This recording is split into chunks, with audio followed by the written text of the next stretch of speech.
안녕하세요. 사연에 빠지다의 DJ 민영입니다. 오늘도 사연 시작하기 전에 구독과 좋아요 버튼 잊지 마시고요. 그럼 오늘의 사연 함께 시작해 볼게요. 안녕하세요. 저는 나이 70 먹은 할머니입니다. 평소 보던 사연 채널에 글이란 걸 적게 되기까지는 많은 시간이 필요했는데요. 그럼에도 딸의 도움을 받아 한자 한자 적어나가 봅니다. 여러분들의 많은 응원이 필요합니다. 늙은이의 이야기를 끝까지 들어주신다면 정말 감사하겠습니다. 먼저 제가 글을 쓰게 된 건 세상에 있어선 안 될 짐승 같은 놈을 폭로하기 위해서인데요. 이 짐승들은 다름 아닌 저희 딸을 해코지한 산돈댁입니다. 믿기지 않으시겠지만 그런 일이 있었고 저는 이를 너무 늦게 알아채 버렸네요. 제 딸이 사돈에게 당한 일을 이제부터 낱낱이 폭로할 테니 끝까지 들어주세요.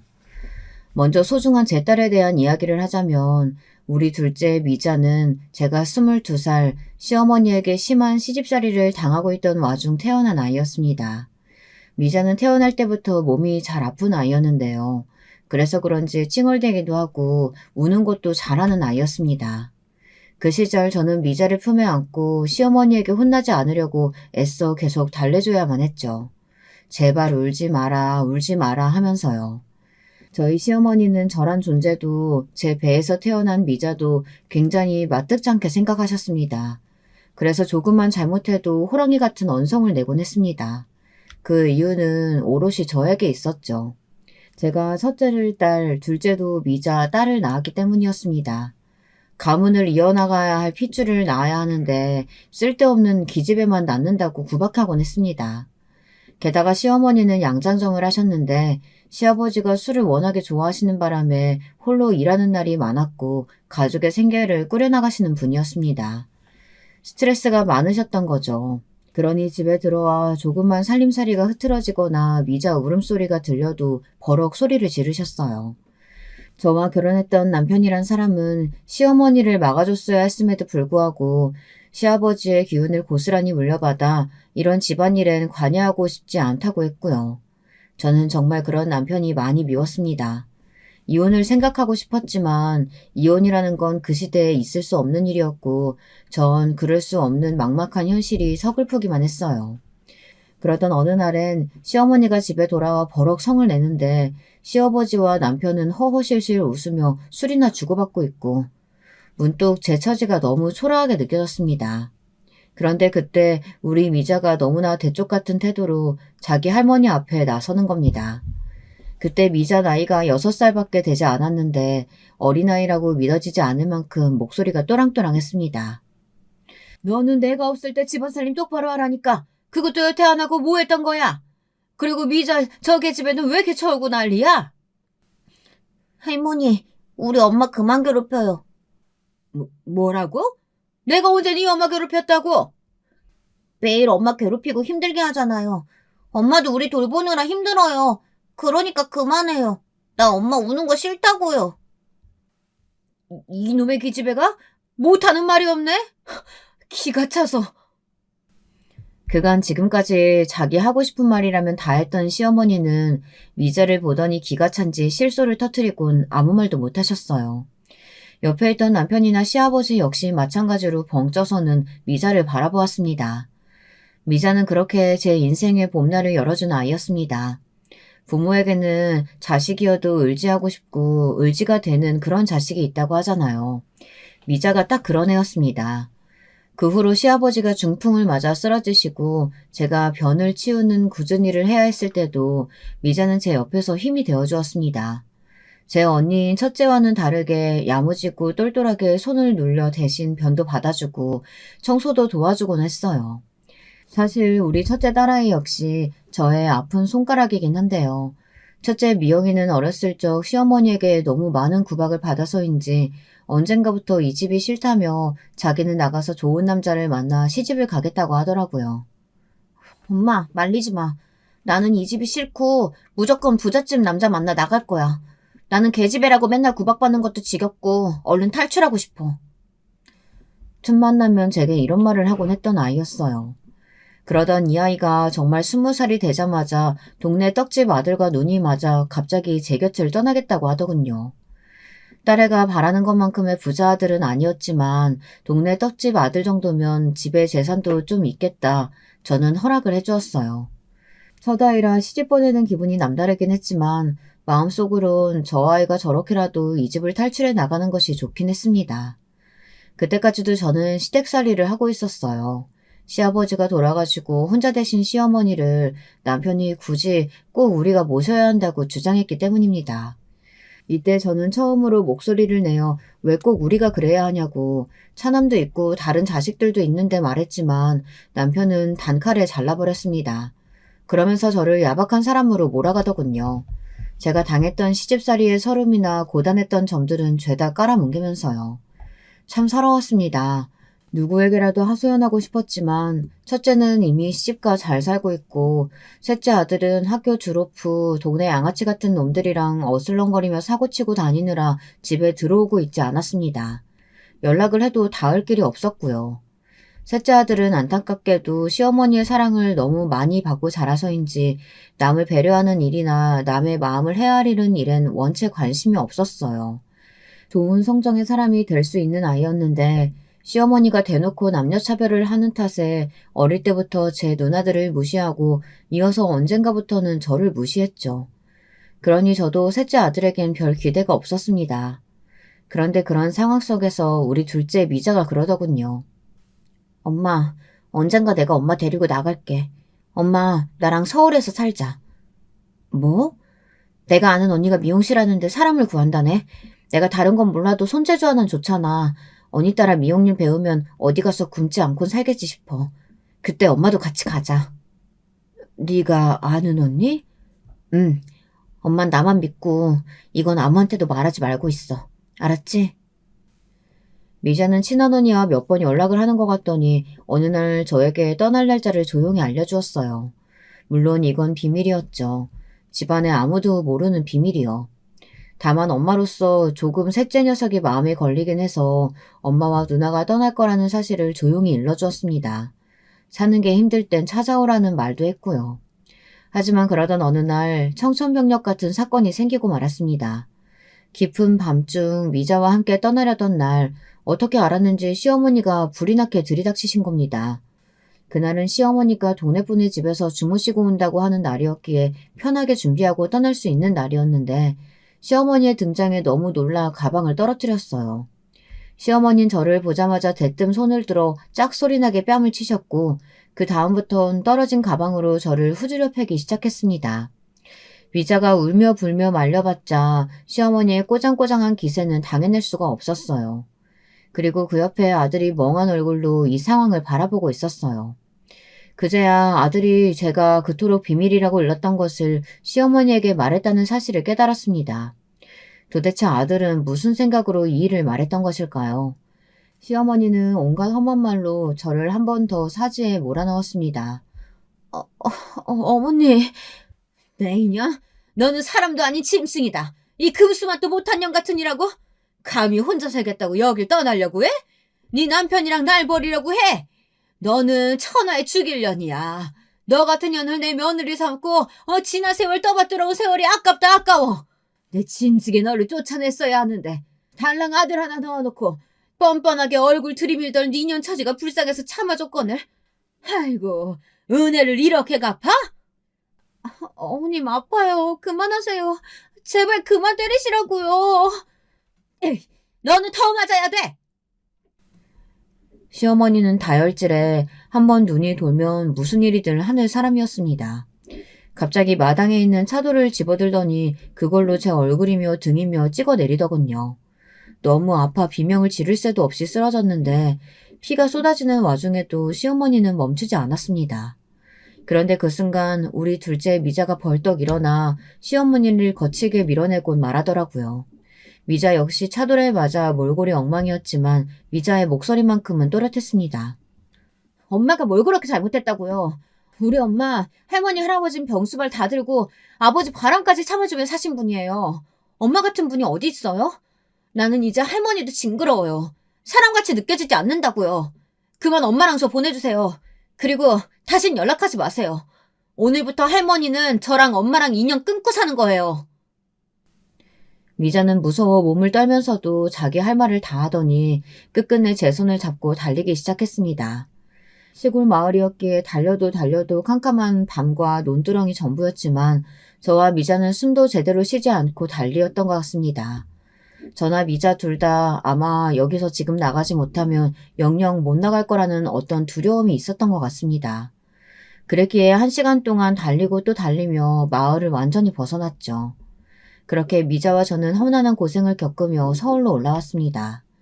미자와 처음 서울에 도착해 미자가 구한 방이라는 곳에 도착했을 땐 둘이 누가 먼저랄 것도 없이 서로를 껴안고 엉엉 울었어요.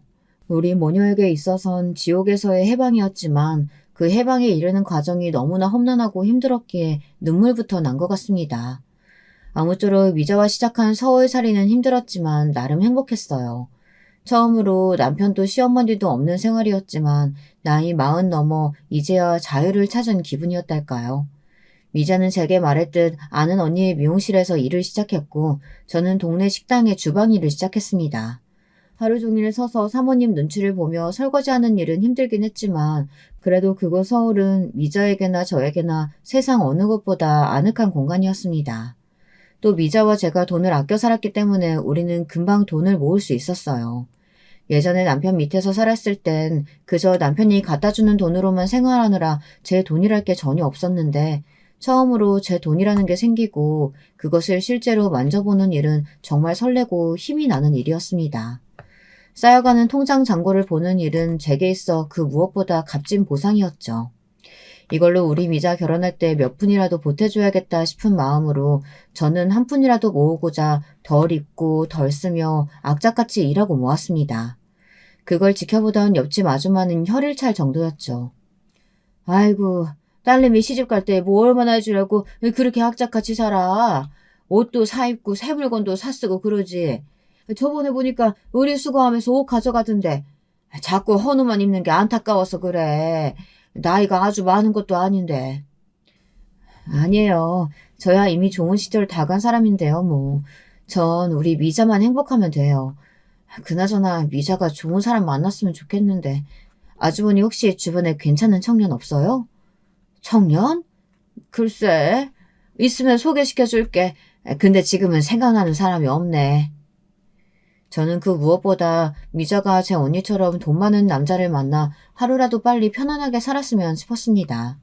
처음엔 첫째 미영이가 그냥 그런저런 집안에 시집갔으니 적당하게만 살았으면 좋겠다 싶었는데 사위인 떡집 아들내미가 가업을 이어가다 사업을 시작했는데 그게 잘 되면서 둘이 재산도 늘려가고 좋은 차도 끌고 다니기 시작하더군요. 그렇게 미영이가 의외로 자기 팔자를 피는 걸 보니 우리 둘째도 그런 남자 만나면 소원이 없을 것 같았습니다. 그런데 제 기도를 하늘이 들어주신 걸까요? 그러다 어느 날 옆집 아주머니가 호들갑을 떨며 차 한 잔을 하자고 하더니 둘째에게 너무 좋은 혼처가 나타났다고 하는 겁니다. 어딘데요? 뭐 하는 집안이래요? 글쎄, 내가 저번에 미자 엄마 말 듣고 교회 나가서 여기저기 잠깐 못 간 사람들 좀 알아보고 다녔는데 딱 한 명이 아직 안 가고 있더라고. 그 시장통에 국밥집 하는 아줌마가 하나 있는데 그 아줌마 첫째 아들인가 봐. 근데 국밥집은 워낙 오래전부터 해오고 장사도 잘 돼서 그냥 직원 두고 대충 왔다 갔다 하는 정도고 사실 여기 집안에 땅이며 돈이며 아주 기가 막히게 많다네. 아니, 그렇게 돈이 많은 집안이라고요? 근데 거기서도 며느리감을 찾는다나 봐. 첫째 아들이 자긴 결혼 안 하겠다고 어쩐다 자꾸 속 썩인다네. 뭐 어디 하자 있는 건 아닌 것 같고 그냥 여자 보는 눈이 높은가 봐. 그래도 아줌마 딸내미 정도면 마음에 들어하지 않을까? 예쁘게 생겼잖아. 키도 늘씬하고. 돈이 많은 집안이라는 말이 제 귀에 가장 꽂혔던 말인 것 같습니다. 저는 이것을 둘째에게 전달했고 미자는 조심스레 생각해보겠다고 하더니 며칠 뒤 한번 만나보겠다는 말을 전해왔습니다. 지금 생각하면 저는 이 순간을 가장 후회합니다. 제가 제 손으로 딸을 지옥으로 보낸 것 같아서 말입니다. 미자는 처음 그 남자를 만나보곤 그냥 그저 그렇다 정도만 말을 흐리더니 만나면서 점점 얼굴에 꽃을 피워나갔습니다. 다른 사람은 몰라도 저는 알 수 있었죠. 우리 미자가 사랑에 빠졌다는 것을요. 미자는 그 남자가 준 꽃이며 편지 같은 것들을 집안에 들고 와 정성스레 장식해놓고는 했습니다. 그러면서 제게 조심스레 이 남자가 이런 말을 했다 저런 말을 했다 발그레한 보를 하며 소녀처럼 떠들기도 했어요. 미자, 너 그 남자가 그리 좋으면 결혼하지 그러니?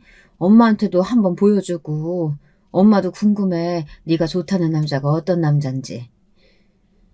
그리고 저는 여기에 안달이 나서 둘의 결혼을 추진하려고 했습니다. 서로 마음에 들겠다, 조건도 좋겠다, 번개불에 콩복들 보내는 감이 있긴 했지만 언제 이런 조건의 남자가 또 나타날까 조바심이 든 거죠. 거기다 늘 일만 끝나면 파김치가 되던 내 딸이 난생 처음 이리 행복해하는 모습을 보니 결혼을 시켜야겠다는 생각이 굳혀졌습니다. 알겠어, 엄마. 내가 일단 그 사람이랑 얘기 나눠볼게. 그런데 이때 미자의 얼굴이 약간 어두웠습니다. 결혼을 원하지 않는데 나의 재촉이 압박으로 여겨지는 것인가 해서 네가 원치 않으면 조금 더 생각해봐도 괜찮다고 했지만 미자는 고개를 저었습니다. 아니야, 나도 이제 결혼해야지. 내가 결혼 안 하고 집에만 붙어있으면 엄마한테도 짐이 될 텐데. 미제는 알겠다며 자기도 남자와 이야기를 해보겠다고 했고 곧이어 며칠 뒤 예비사위가 저희 집에 밥을 먹으러 오게 되었습니다. 처음 만난 예비사위는 아주 싹싹하고 성격도 좋아 보였어요. 어른을 대하는 예의도 있어 보였고 또 자기 가정 하나는 건실하게 꾸려나갈 사람처럼 보였습니다. 저는 그 점이 가장 마음에 들었어요. 거기다 예비사위가 집안의 장남이었는데 형제들도 모두 의사, 검사 등 전문직이더라고요. 예비사돈땡 역시 소문대로 큰 사업을 하시는 분들이었고요. 하지만 그 말을 듣고 보니 조금 걱정스러웠던 점은 있었죠. 혹여라도 우리 둘째 아이를 막듯찮게 여길까 봐요. 거기다 당시 저는 남편과 이혼했고 남편은 처음부터 미자 결혼식엔 참석도 안 하겠다 못을 박았습니다. 자기 어머니한테 그러고 나간 게 괘씸하다면서요. 어이없었지만 수긍할 수밖에 없었죠. 싫다는 사람을 식당에 앉혀놓을 수도 없고 말입니다. 아무튼 홀 어머니란 조건까지 붙었으니 제 눈에야 세상에서 가장 자랑스러운 딸이지만 그쪽 집안의 기준에서 어떻게 비춰질지 모르는 일 아니겠어요. 그래서 저는 상견례 날이 다가올수록 긴장이 되었습니다. 엄마, 너무 걱정하지 마. 시부모님 다 좋은 분들이셔.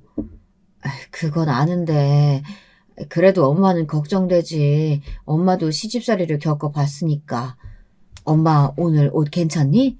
촌스럽진 않지? 엄마, 오늘 세상에서 제일 예뻐. 대망의 상견례 날, 미자가 옆에서 저를 달래는 말을 해도 마음이 가라앉지 않았어요. 그리고 드디어 사돈 내외를 보게 되었죠. 저는 이날 정말 충격적인 경험을 했습니다. 우선 사돈분들이 어떤 분들인지 무척 궁금했는데 제가 상상한 그 이상이었습니다. 입은 옷이나 말씨들 모두 고풍스럽고 우아함이 넘치는 분들이었어요.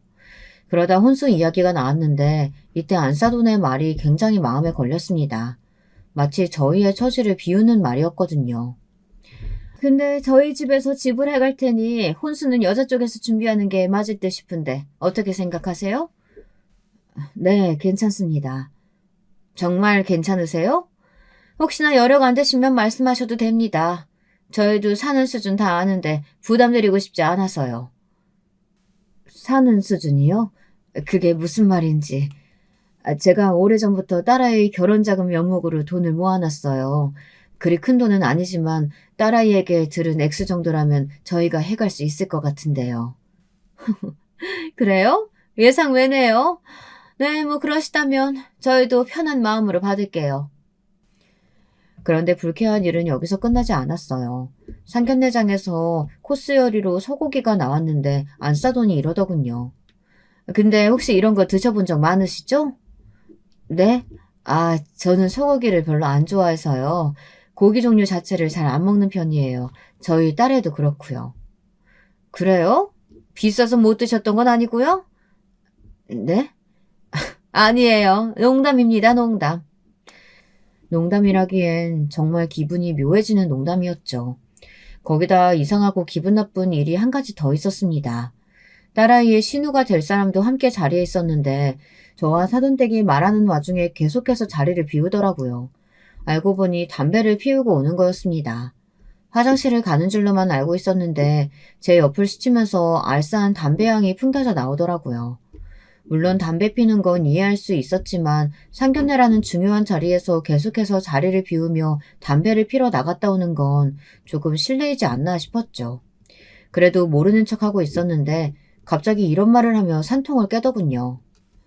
근데 우리 오빠한테 시집 왔으니까 새언니도 참 복이 많은 것 같아. 안 그래, 엄마? 내가 어디서 보니까 사람마다 다 사주팔자라는 게 있대. 우리 새언니는 팔자가 진짜 좋은 거지. 오빠 아내 되면 일 안 해도 되고 집에만 있으면 되잖아. 뭐 하는 거야? 그만하다니? 그래, 자중해라. 여기가 무슨 자리인데 그런 교양 없는 말을 하고 있어. 저 사돈, 죄송합니다. 얘가 요즘 말이 거치네요. 제가 바로 잡겠습니다. 아, 네, 괜찮습니다. 이미 제 기분은 상해버렸지만 사돈 어른들이 계속 사과를 하니 넘어갔습니다. 의사라고 들었는데 어떻게 공부도 많이 하고 똑똑한 사람이 이런 무례한 발언을 하나 싶었어요. 솔직히 제 딸도 미용실에서 정말 열심히 일하고 나름대로 손님들의 신뢰도 받으며 살아온 아이인데 왜 저런 말을 들어야 하죠? 딸아이의 상처도 상처지만 너무 화가 나더군요. 나중에 상견례장을 나오면서도 정말 복잡한 기분이 되었습니다. 저기 네 신우란 사람 보통 내기인가 아닌 것 같은데 왜 그런 거니? 엄마 아까 정말 너무 놀랐다. 아니 을사식이나 되는 사람이 저런다니. 원래 좀 성격이 모난 데가 있어. 나도 윤기 씨한테 들은 건데 어렸을 때부터 자기 주장이 강하고 눈치가 없어서 할 말 못할 말을 안 가리고 했대. 그래도 엄마 다행인 건 1년 후에 미국 가서 살 거래. 남편이 미국 사람이라. 지금도 한국이랑 왔다 갔다 한다고 해. 그러니까 그때까지만 참으면 돼. 그러니? 그래도 그렇지. 엄마는 아까 기분 많이 나빴어. 아휴, 상견례장에서도 그러는데 너랑 둘이 있을 땐 얼마나 그러겠어. 원래 시집살이가 제일로 힘들다잖아. 그래도 엄마 나는 씩씩하게 잘해나갈 수 있어. 그러니까 나 믿고 맡겨줘. 내가 시댁 사람들 다 휘어잡을 수 있다니까? 엄마도 알잖아. 우리 집안에서 나만 할머니한테 할 말 못할 말 다 하고 산 거. 덕분에 할머니 구박 엄청 받긴 했지만. 그러니까 너무 걱정하지 마. 모르겠다, 엄마는. 결혼식이 진행되기 전까지는 정말 내 딸을 그런 시누이가 있는 곳에 시집을 보내야 하나 고민이 많이 들었습니다. 저도 시집살이를 당한 입장에서 어쩔 수 없이 그런 생각이 들더라고요. 하지만 나중에 사위가 저를 따로 찾아와 무릎까지 꿇으며 대신 사과를 했습니다. 장모님, 정말 죄송합니다. 제 동생이 너무 큰 실례를 범한 것 같습니다. 제가 잘 단도리 했어야 되는데 미처 그러지 못한 것 같습니다. 기분 상하셨다면 정말 죄송해요. 아니야. 솔직히 나도 감정이 상하긴 했지만 자네가 잘못한 일도 아니지 않나. 이제와 결혼을 물을 수도 없고 일단 사과 받은 걸로 할 테니까 자네가 대신 잘 중재해주게. 우리 딸 고생하지 않게. 내가 부탁할게. 네, 꼭 그럴게요, 장모님. 이날 일단 사위가 저를 안심시키는 말을 믿고 넘어갔습니다. 사위는 딸이 시집살이 하지 않도록 반드시 자신이 중재하겠다고 했고 저도 사위만 믿겠다고 말했습니다. 딸아이가 신혼여행을 갔다 와 이제는 진짜 사위가 된 듬직한 사위와 집에 들러 제게 선물이며 이것저것 주고 갔을 때는 정말 우리 딸이 좋은 곳에 시집 갔구나 하는 생각도 들었고요. 다른 건 몰라도 사위는 제게 정말 잘해줬습니다. 결혼 전 제게 첫 인사를 왔던 날부터 제게 장모님 장모님 하며 깍듯하게 굴고 집에 뭐가 부족한 것 같다 싶으면 센스 있게 필요한 물건들을 사오곤 했어요. 항상 제가 좋아하는 귤이며 딸기며 바리바리 싸들고 와서는 건강이나 안부를 챙기곤 했습니다. 세상 더할 나위 없는 이쁜 사이였죠. 아이고, 이렇게 번번이 안 사와도 된다니까 그러네. 손 무겁게 뭐하러 이런 걸 사와. 제가 사오는 게 마음이 편해서요. 저번에 보니까 장모님 딸기 되게 좋아하시더라고요. 전에 갈비찜 해주신 보답으로 드리는 거니까 대신 저 갈비찜 자주 해주세요. 그럼 당연하지, 김서방.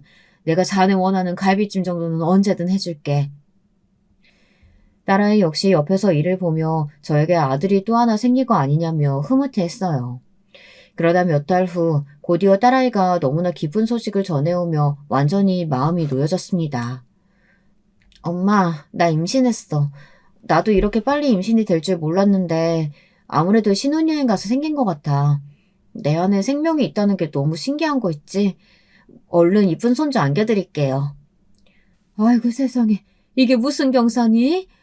그래도 임신 초기엔 조산기도 있고 하니까 몸 조심하고 있어야 돼. 알았지? 애 떨어지지 않게 너무 무리한 운동 하지 말고.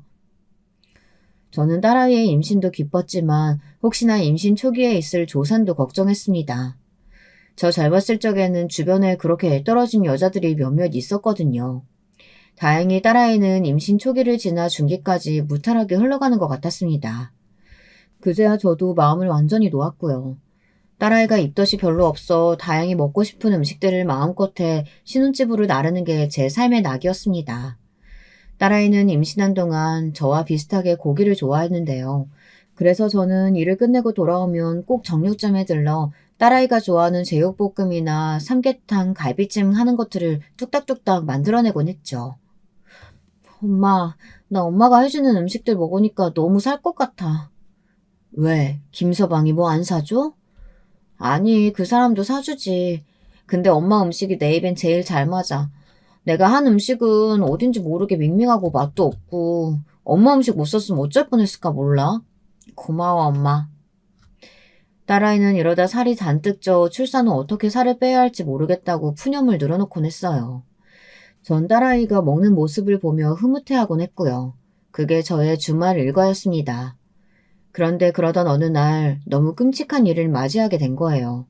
제 딸이 임신 중기 유산을 하고 만 것이었습니다. 소식을 들은 건 사위에게서였어요. 사위는 침울한 목소리로 이 소식을 전했고 저는 너무 놀라 병원으로 뛰어갔습니다. 정확한 이야기를 듣기 위해 의사 선생님을 만났는데 선생님은 종종 이런 경우가 있다면서 너무 낙심하지 말라는 말을 전해주시더군요. 하지만 딸은 이미 정신적으로 많이 피폐해져 있었습니다.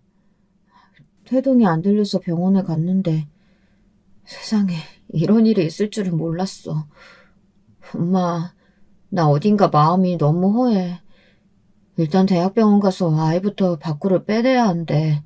안 그러면 산모한테 합병증이 생긴다고. 딸아이는 힘없이 중얼거렸고 그 뒤로도 많이 힘들어했습니다. 아이를 잃은 기분이 어딘지 공허하다며 제 앞에서 눈물을 많이 보이곤 했죠. 다행히 딸은 그 이후 아이를 또 임신했고 이번엔 건강히 출산까지 했습니다.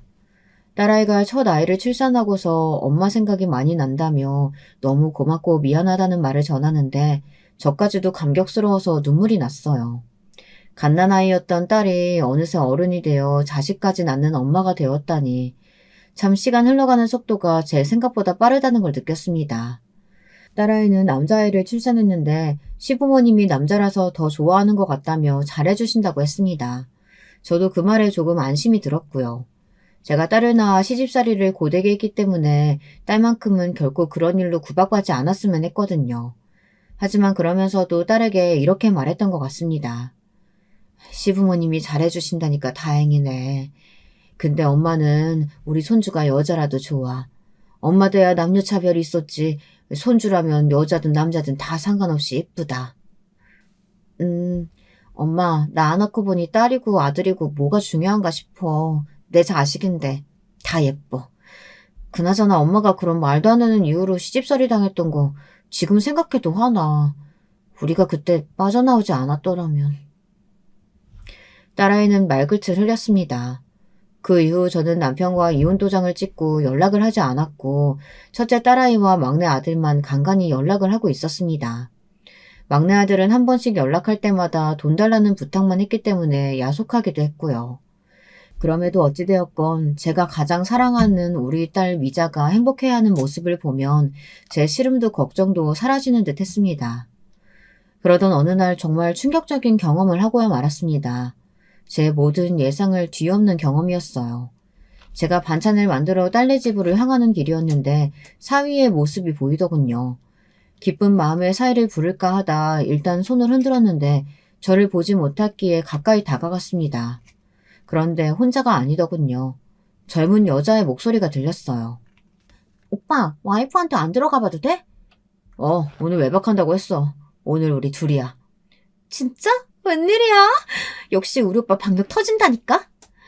너랑 있으려고 그런 거지. 오늘 어디 갈까? 전에 갔던 그 스테이크 집 갈까? 저는 놀란 마음을 추스르고 조금씩 다가가 여자의 얼굴을 확인했습니다. 둘은 연인처럼 바짝 붙어 다정히 손을 잡고 있더군요. 손이 떨려왔어요. 그토록 믿었던 사위는 바람을 피고 있었습니다. 애 엄마가 되어 힘들어하는 딸을 두고 말입니다. 저는 그 자리에서 바로 사위 쪽으로 걸어갔고 사위는 저를 보자마자 흠칫 놀라며 젊은 여자를 옆으로 밀어냈습니다. 장모님, 여기 어떻게 왔긴. 자네, 지금 우리 미자 두고 바람 피는 겐가? 똑바로 말하게. 그게 장모님. 사위는 곧장 제 앞에서 무릎을 꿇으며 장모님이 생각하는 사이 아니다. 이런 식으로 변명을 했습니다. 옆에 있던 젊은 여자는 상황을 지켜보다 도망을 가버렸고요. 내가 생각한 사이가 아니면 무릎은 왜 꿇어? 지금 장난하나 자네? 장모님 있잖아요. 제가 사실은 요즘 집사람과 사이가 안 좋았는데 저 여자가 꼬리치는 바람에 그만 넘어간 겁니다. 정말 생각하신 그런 거 아니에요. 머릿속으론 저도 이 상황을 어떻게 해야 할지 혼란스러웠어요. 사위가 말하는 걸 보니 둘째 딸은 사위의 바람을 전혀 눈치채지 못한 것 같았고요. 일단은 계속 길거리에 서 있을 수 없어 커피숍으로 들어갔는데 사위는 제 눈치를 한번 쓱 보더니 기어들어가는 목소리로 말하더군요. 저 집사람한테는 비밀로 해주시면 안 될까요? 집사람은 모릅니다. 다신 그러지 않겠습니다, 장모님. 정말입니다. 저는 사위가 어디서 어떻게 여자를 만났던 간에 다시는 이런 일이 있어서는 안 된다고 했고 나름대로 물샘 바가지를 틀어막기 위해 노력했죠. 허나 영원히 지켜질 비밀은 세상에 없다고 하죠. 딸아이가 저에게 전화 온 건 그로부터 한 달 후였습니다. 제게 애아빠가 바람피는 것 같다고 토로하더군요. 한숨이 절로 나왔습니다. 이 모질한 놈을 어떻게 해야 할지 정말 속이 터질 것 같은 기분에 곧장 딸네 집으로 달려가 한바탕 난리를 떨었습니다. 사위는 똑같은 레파토리였고 딸은 애를 껴안은 채 펑펑 울고 있었어요. 사위의 상간녀는 사위네 회사의 경리였는데 심지어 딸네 집에 인사를 한번 오고 난 후 딸과 친구처럼 지내는 사이였다고 했습니다. 그러니 배신감도 상당했던 거죠. 딸은 사위를 더 이상 믿지 못하겠다며 이혼을 결혼했습니다. 엄마, 나 저 사람이랑 못 살겠어. 한번 바람핀 놈을 어떻게 믿고 살아. 우리 애 생각해서라도 참아보려고 했는데 아니야.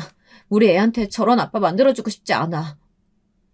그런데 참 우스운 것이요. 제가 이날 무조건 딸의 이혼을 지지하고 찬성한 것이 아닌 애매한 태도를 취한 것이었어요.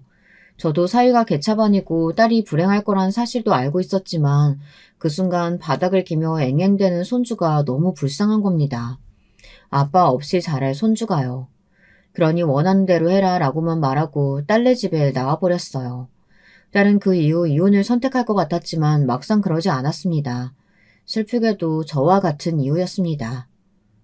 엄마, 한 번만 봐주기로 했어. 딱 한 번만.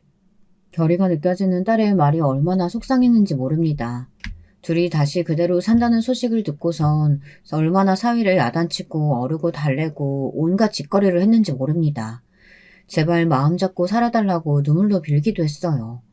특히 바깥 사돈이 상견례장 때는 워낙에 무뚝뚝해서 어떤 분인지 몰랐지만 나중에 사위가 바람을 폈다는 말을 듣고선 아주 호되게 꾸짖으셨다고 하더군요.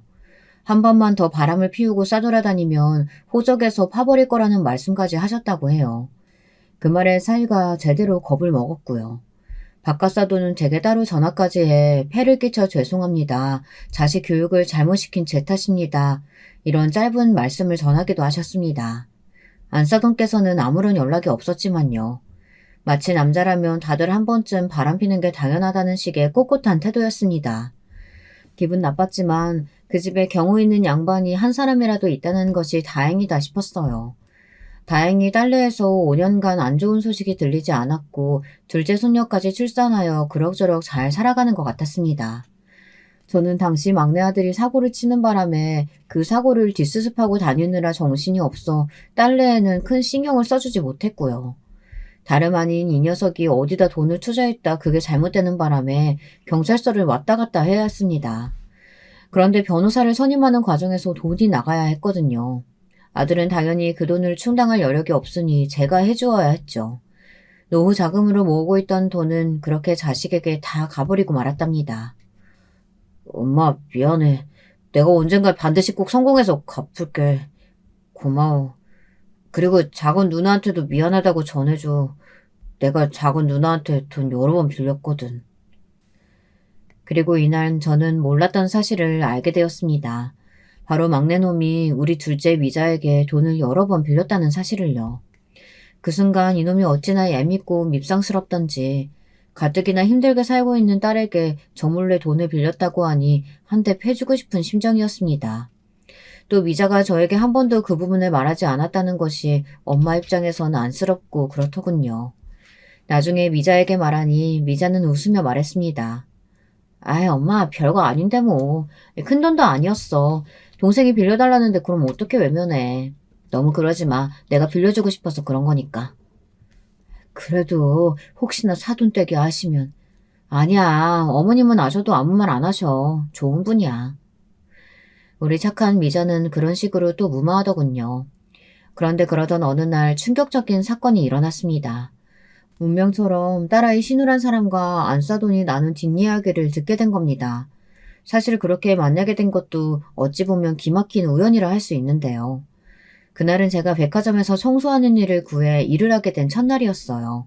딸 시집 보내는데 모아두었던 돈을 많이 쓴 터라 저도 노후를 위해 청소하는 일을 구해야 했죠. 딸아이는 자신이 노후를 책임지겠다며 그러지 말라 했지만 어디 그럴 수 있나요? 자식에게 민폐 끼치는 노인이 되고 싶진 않았습니다. 나이도 있겠다. 지인의 소개로 어렵게 구한 자리라 나름 열심히 해야겠다는 각오까지 가지고 출근을 했는데요. 백화점 화장실 휴지통을 비우기 위해 들어갔다가 사돈어른을 만난 겁니다. 처음엔 사돈인지 모르고 있었는데 먼저 저한테 아는 척을 하더군요. 어머, 여기서다 만나네요? 그나저나 어떻게 이런 우연이 다 있죠? 그러게요. 근데 옷 보니까 청소부로 취직하신 거예요? 아이고, 그 나이에 청소부 일까지 어떻게 하시려고 하세요? 나이 먹고 이런 일 하시면 관절 다 나가요. 네, 그래도 일하는 게 재미있어서 하고 있어요. 집에서 쉬면 오히려 몸만 더 쑤시더라고요. 참, 우리 안사도는 마음이 이렇게 넓으시다니까. 나중에 저희 집에 가정부 필요할 때 부를게요. 집이 워낙 넓어서 가정부 두고 사는데도 손이 더 필요할 때가 있거든요. 네? 솔직히 청소부로 마주쳤다는 게 조금은 창피했고 저절로 고개가 수그려졌습니다. 누가 봐도 청소부 옷을 입고 있으니 모를 리 없었고요. 그런데 안사돈은 이 틈을 놓치지 않고 저런 말을 하더군요. 아무리 그래도 사돈에게 자기 집 가정부 일을 해달라니 이게 말이 됩니까? 당황했던 나머지 저도 반문을 하고 말았는데요. 그러자 안사돈은 물론 공짜로 해달라는 건 아니고 돈 드릴게요. 라고 말하더라고요. 그러더니 나중에 또 만나자며 제 할 말만 하고 나가버리더군요. 어이가 없어서 몇 분째 벙쪄 서 있었던 것 같습니다. 그러다 다른 청소부와 교대 시간이 되어 옷을 갈아입고 백화점 밖으로 나가려고 했는데요. 잠깐 화장실에 들려 손이라도 씻고 가려고 화장실 안으로 들어갔는데 익숙한 목소리가 들리는 겁니다. 바로 안사돈과 딸아이 신우 목소리였어요. 엄마, 근데 아까 그분 청소부 옷 입고 마주쳤으니까 진짜 쪽팔렸겠다. 그치? 그럼, 아이고, 나도 아는 체 할까 말까 하다 그래도 했다. 청소부 사돈이라니. 왜 하필 그런 사람이 우리 집안하고 엮인 건지. 아휴, 진짜 싫다, 싫어. 오빠가 그런 여자 데려왔으니 어쩔 수 없지 뭐. 솔직히 엄마가 손보러 간 여자들 중에 하나만 골랐어도 집안 넉넉했을 텐데. 그러게 말이다. 누굴 탓하겠니? 아무튼 다신 마주치고 싶지 않더라. 심지어 옷에서 냄새도 나던데. 여기 백화점 청소부들은 옷도 제대로 안 빠나 봐. 내가 민원이라도 넣어야겠어. 직원 관리를 도대체 어떻게 하는 건지. 그러니까 엄마 오늘 내가 가서 백화점 담당자한테 따질게. 저런 사람이 청소부로 일하면 백화점 매상 확 떨어질걸? 걸어다닐 때마다 냄새나서 손님들 불쾌할 거 아니야. 그리고 저기 뭐야 오빠한테 들었는데 세원이 친정에 돈까지 퍼줬다며? 그 집 막내 아들 사고 쳐서? 그래 내가 열받아 혼났다. 진짜 지지리도 없는 집구석이야. 자식 새끼들까지 다 그 모양이니. 처지가 불쌍해 봐준 거다. 순간 모멸감이 확 치솟아 얼굴이 붉어졌고 도저히 그 자리에 있을 수 없어 도망치듯 나와버렸습니다. 머릿속에선 계속해서 그들의 대화 내용이 맴돌았어요. 저를 능욕하는 말들, 제 직업을 가지고 함부로 찌어대던 말들, 그 모든 말들이 상처가 되었습니다. 눈물이 주룩주룩 흐르는데 그 와중에 갈 곳은 없어 근처 서점에 가 몸을 녹이며 하염없이 흘러내리는 눈물을 닦아내렸죠. 그런데 사람의 인생이란 참 묘합니다. 가장 힘들고 마음이 무너져 내리는 상황에서 사위에게 전화가 온 겁니다. 사위는 제 목소리가 안 좋으니 대뜸 무슨 일 있냐고 물었고 저는 고지곳대로 소리치며 말해버렸어요. 사실 그 순간엔 감정을 참을 수가 없었거든요. 사위는 저희 집으로 딸과 함께 찾아와 또 무릎을 꿇고 죄송하다고 하더군요. 저는 이날 사과를 받으면서도 기분이 무덤덤했습니다. 사위가 제게 사과할 일도 아니었고 다름 아닌 제게 용서를 빌어야 할 장본인은 따로 있었으니까요. 하지만 정작 그 장본인들은 제게 어떤 연락도 취하지 않았습니다. 오로지 저 혼자만 감정을 삭혀야 했을 뿐이었죠. 더군다나 안사돈이란 사람은 정말 뻔뻔하더군요. 나중에 딸까지 이 상황을 알고선 이혼을 하겠다 뭐하겠다 난리를 치며 사태가 커지자 저희 집으로 찾아온 겁니다. 제게 위로금이라며 돈을 전달하더군요. 이 정도면 됐겠죠? 뭐가 됐나요? 아시잖아요. 더 큰 문제 만들지 말죠. 가족끼리. 어이가 없어 따지려고 드니 안사돈은 더 큰 무기를 꺼내들었습니다. 제가 상상치 못했던 부분이었어요. 제가 말 실수했고 사돈 기분 언짢게 해드렸다면 죄송합니다. 그런데 사돈, 저도 할 말은 많습니다. 우리 맏며느리가 자기 동생 챙긴답시고 우리 아들 돈을 몇 번이나 가로채 갔어요. 애가 요즘 일하느라 얼굴살이 쏙 빠져서 보고 있으면 안쓰러워 죽겠다니까요? 사돈도 알고 계셨죠? 그건 알고 있긴 했지만 네, 모두 제 아들 돈이에요. 아시다시피 우리 며느리는 집안에서 살림만 하니까요. 마치 안사돈은 그게 대단한 무기라도 되는 듯 제 딸이 집에서 자기 아들 등골 빼먹는 존재라는 듯 말을 이어갔습니다. 제가 친정에 그렇게 돈 퍼나는 거 아니라고 그렇게 말려도 말을 안 듣더라고요. 며느리는 결혼하면 출가 외인인 것을 우리 며느리만 몰라요, 사돈. 큰 액수는 아니었다고 들었습니다. 자그마치 5천만 원이에요. 5천이 누구 동네 개 이름인가요? 그 말에 말문이 턱 막혀버렸습니다. 사실 저야 더 쏘아붙이고 싶었죠. 근데 언제 왔는지 모르게 제 딸이 뒤에 서 있더라고요. 알겠습니다, 사돈. 그 돈 제가 갚아드리죠. 그러니 지금은 나가주세요. 위로금도 필요 없습니다. 갚을 거란 기대도 안 해요. 이런 집구석에 어떻게 5천이 있겠어요. 참, 아직도 전 이날을 잊을 수가 없네요. 그런 말을 하고 나가는 안사돈이라는 작자나 제 딸의 무너진 얼굴이나 저의 처량한 모습, 이 모든 것들이 거실 유리창으로 비춰오는데 가슴이 꽉 막힌 듯 했습니다. 그 뒤로 전 둘째 딸과 오랫동안 연락하지 못했습니다. 제가 걸어도 딸 쪽에서 받지를 않았어요. 그런데 사람 일은 참 묘합니다. 이렇게 무너져 있을 때 뜻하지 않은 좋은 우연을 만나게 되니까요. 어느 날 갑자기 아들에게서 전화가 오더군요. 오랜만에 걸려온 아들의 전화라 반갑기보단 어색하고 얼떨떨했습니다. 그래, 무슨 일이냐? 너 혹시 사고라도 친 게야? 엄마, 사고는 무슨, 반가운 소식 전해주려고 전화했지. 반가운 소식은 무슨, 너 이번에도 전처럼 돈 해달라고 전화한 거 아니지? 엄마 돈 없다. 먹고 죽을래도 없어. 엄마, 무슨 그런 말을 해. 나 철들었어.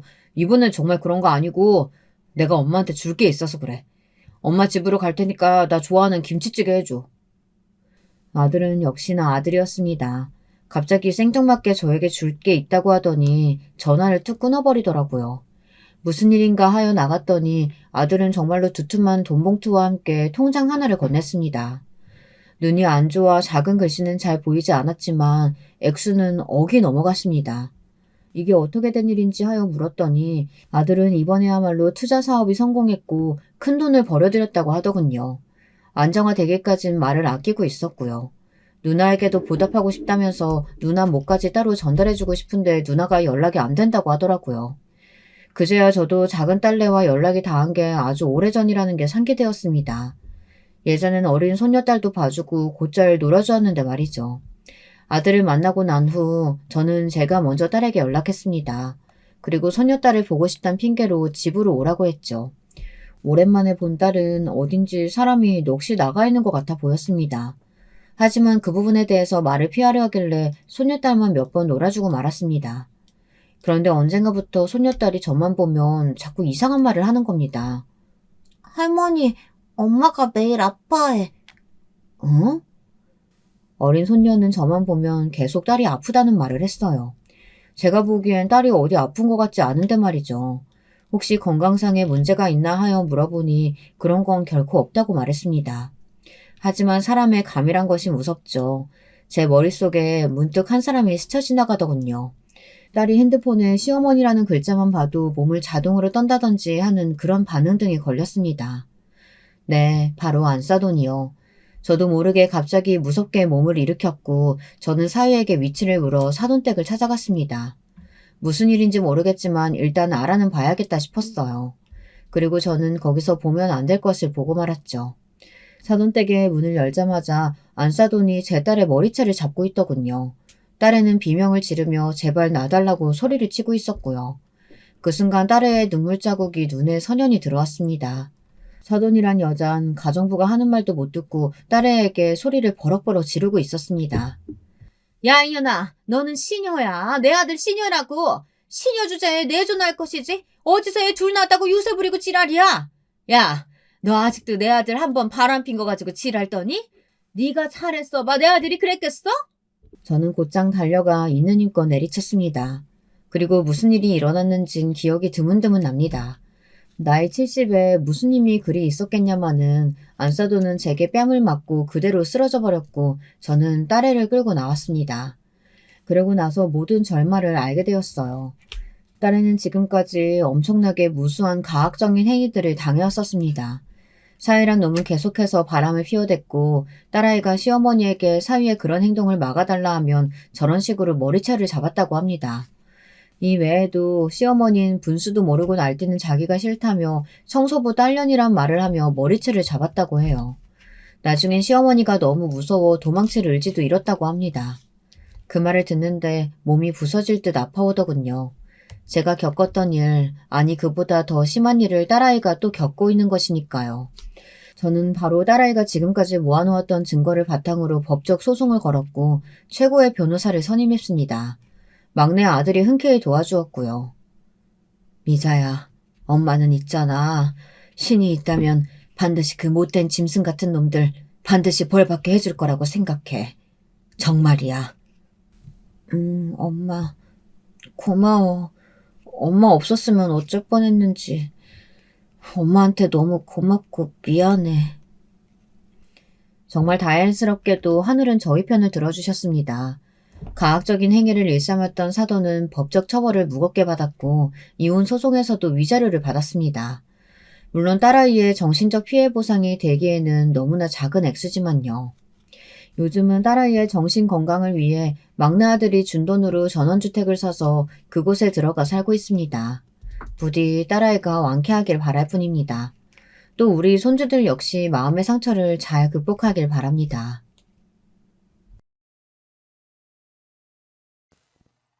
여러분, 두 번째 사연 시작하기 전에 좋아요와 구독 꼭 눌러주실 거죠? 그럼 두 번째 사연 바로 시작합니다. 오늘은 어떤 사연자분께서 저희를 그 사연 속으로 빠져들게 해주실까요? 저와 함께 이 사연을 만나보시는 동안 여러분의 시간이 행복하기를 바랄게요. 그럼 바로 만나보실까요? 안녕하세요. 저는 유튜브에 사연 채널들이 존재한다는 것을 알게 된 이후로 완전히 푹 빠지게 된 사람이에요. 라디오처럼 틀어놓고선 다른 볼일을 보면 좋더라고요. 특히나 집안일을 할 때도 말이죠. 청소를 하면서 사연에 빠지다를 틀어놓으면 지루하지도 않고 기분 탓인가 괜히 일의 효율도 늘어나는 느낌이 든답니다. 저도 사연을 보내고 싶은 마음이 들어서 고민을 혼자 오래 하다가 용기를 내보게 되었어요. 혹시 여러분도 TV를 시청하실 때 오래 봐왔기 때문에 그만큼 오랜 세월을 알아온 연예인들을 보면 옛 생각에 잠기시고는 하나요? 저희 친정엄마께서는 그런 분이셨어요. TV를 시청하시다가 당신이 잘 아는 중견 배우들을 보시면 꼭 그 사람들과 얽힌 이야기를 늘어놓으셨답니다. 저 배우가 예전에는 어떤 일에 휘말렸었다느니, 또 저기 배우는 어떤 작품 찍을 때 나는 무슨 일을 하고 있었는데 그때는 참 살기가 어떠했었다느니, 이런저런 이야기를 주절주절 늘어놓는 버릇이 있으셨죠. 저는 제가 나이가 들기 전에는 친정엄마의 그런 면들이 잘 이해가 안 갔고, 그저 왜 저렇게 TV를 보시면서 말씀을 많이 하시는 건가 하는 투정이 속으로 들었을 뿐이었습니다. 그런데 참 신기한 게요. 제가 슬슬 나이가 들다 보니까 그런 친정엄마의 모습을 닮아가더라고요. 제 또래의 여자 연예인들이 결혼 소식을 줄줄이 대중에게 알려오는 것에 저는 참 많은 감상이 들었답니다. 저것들은 20년 전에도 저렇게 생겼었는데 세월이 흘러도 어쩜 거의 똑같구나. 요즘 세상에는 40대 초혼이 정말 아무렇지도 않아졌구나 하는 생각들을 한참 했었네요. 저는 40대 여자입니다. 소위 톱스타 반열에 올라 꽤 오래도록 연예계에서 군림해온 그 여자 연예인들이 가장 어리고 예쁠 때 데뷔하여서 연예계 안에서 첫 꽃을 피우던 시절을 그대로 봐왔던 대중이기도 하죠. 여러분은 혹시 TV 속의 화려한 연예인들을 보면서 본인의 인생을 돌아보진 않으시나요? 저는 거의 그러는 것 같아요. 이런 점도 참 친정엄마를 닮았네요. 저는 사실 저의 결혼 이야기를 중점적으로 적어보고 싶어서 문을 두드리게 되었어요. 지금까지 살면서 저는 여러 지인들을 곁에 두었지만 진짜 백이 저의 속마음을 털어놓을 수 있는 깊은 관계의 친구들은 만들지 못하였습니다. 또한 저의 못나고 구질구질한 면모를 내보이기 싫었기에 그런 것들을 감추면서 살았던 것도 있네요. 그렇기에 저의 이야기를 자세히 아는 사람이란 전무하다고 할 수 있는데 지금 사연에 빠지다를 통해서 꺼내 보이는 거예요. 제가 기억하는 저의 어린 시절 집안은 참 가난하였습니다. 저는 사남매 중에서 둘째로 태어났어요. 집이 가난하다고 해도 그런 와중에 자식이 많다고 해도 서로 아웅다웅하면서 그 안에서 정겹게 살아가는 집들이 분명히 꽤 존재하잖아요. 그래서 부자라도 그런 화목은 돈으로 살 수 없다고들 말을 하는 것이고요. 하지만 안타깝게도 제가 생각하기에 저희 친정집은 부자들이 부럽다고 여길 만한 구석은 단 한 가지도 갖추고 있지 못했습니다. 동정이나 받았으면 또 모를까요? 친정 아버지께서는 제가 기억하는 가장 어린 시절의 기억부터 일을 다니고 계셨던 분입니다. 3교대 근무를 나가셨어요. 공장 일이었지만 그래도 그것도 번듯한 규모의 회사라고 열심히 다니셨습니다. 3교대가 어떤 건지는 다들 아시죠? 저희 친정아버지께서는 어느 날은 아침 7시에 출근해서 한낮에 귀가하셨고 어느 날은 점심 드시고 출근을 하셨으며 또 어느 날 밤은 10시에 출근을 하셨습니다. 친정엄마께서 이 3교대를 두고 저한테 말씀하시기를 봄, 여름, 가을, 겨울 할 것 없이 밤 10시면 세상이 무조건 깜깜해. 그런 때에 집을 나서서 일을 가야 한다는 게 그게 얼마나 서럽고 눈물 나는 일이었니. 이렇게 표현을 해주셨어요. 저는 친정엄마의 그 서럽다는 표현이 제 가슴속에 날아와 박혔답니다. 두고두고 곱씹을수록 저를 서글프게 만들었죠. 추운 겨울이면 이불 밖으로 조금도 몸을 빼기 싫은 밤이었는데 그 새카만 어둠 속으로 추위와 맞서며 출근하셔야 했던 분이 바로 친정아버지셨던 거예요. 이렇게 사는 모습을 요즘의 어리고 젊은 세대가 바라본다면 어떻게 반응을 해올지 저는 예상할 수 있습니다. 그러길래 왜 애는 넷이나 낳아서 그렇게 사느냐, 자식 4명을 전부 다 풍족하게 키워줄 수 있는 형편도 안 되면서 그런 집에 태어나고 싶은 아이는 없었을 거다, 이런 식으로 보겠죠. 인터넷에 그 어느 사이트를 가보아도 또 유튜브만 보아도 요즘 세대의 정서를 알 수 있으니까요. 그런데 저는 그 시절과 지금이 결코 같지 않다는 의견을 내놓고 싶네요. 가난과 무지가 혐오스럽게 비춰지는 현 세대에게 그 시절에 대한 이해를 구하고 싶진 않고요. 다만 비난은 안 해주었으면 좋겠어요. 요즘 10대, 20대들은 아주 어렸을 때부터 스마트폰이며 각종 인터넷 사이트를 통해 세상 돌아가는 걸 너무 빨리 알고 배우는 데다가 무척 약삭 빠릅니다. 초등학생 그 어린아이들끼리 자기들끼리 급을 나눈다는 이야기 혹시 접해보셨나요? 누구는 고급 브랜드 아파트 살고 누구는 낡은 주공 아파트 살고 또 누구는 빨간 벽돌집 9억 빌라에 월세 들어서 살고 이런 걸 아이들이 따지는 현황을 보면 기함하게 됩니다. 이런 판국이니 가난한데 애까지 많은 집은 요즘에는 남들로부터 손가락질을 받죠. 그래서 결혼하는 사람들도 줄어들고 출산율도 곤두박질 치나 봅니다. 내 한 몸 건사해서 즐겁게 사는 것이 낫지 결혼을 해서 TV 속의 육아 예능 프로그램에 나오는 연예인 자식들만큼 내 자식한테 해줄 자신도 없는데 애까지 낳고 싶진 않으니까요. 오죽하면 출산율을 떨어뜨린 주범이 연예인들이 자기 자식을 키우는 모습을 보여주는 육아 예능 프로그램이라는 얘기까지 있을까요? 혹시 결혼해서도 아이를 안 갖는 자식 부부를 두셨다거나 혼기가 다 찼는데도 결혼 생각이 없는 자식을 두신 분들이 계시다면 옛날과 현재가 상황이 같지 않음을 필히 고려해서 그들을 이해해 주셔야 할 거예요. 저희 친정부모님께서는 특별히 자식 계획을 세우신 것은 아니었지만 그렇다고 무분별하게 자식을 가지신 것은 아니라고 말씀하셨습니다. 그러니까 아무 생각도 없이 그저 없는 형편에 무조건 아이만 낳은 부모는 아니었다는 것이죠. 두 분께서는 막연하게 아들 둘, 딸 둘 이렇게 낳으면 좋겠다고 생각을 하셨었대요. 그렇게 된다면 정말 이상적일 거라고 여기셨다고 합니다. 그 생각이 현실이 되는 바람에 두 분께서는 무척 신기해하셨다고도 했고요. 이것은 첫째인 집안의 장남, 저희 오빠가 저에게도 똑같이 말을 해준 부분이니까 확실한 진실이에요.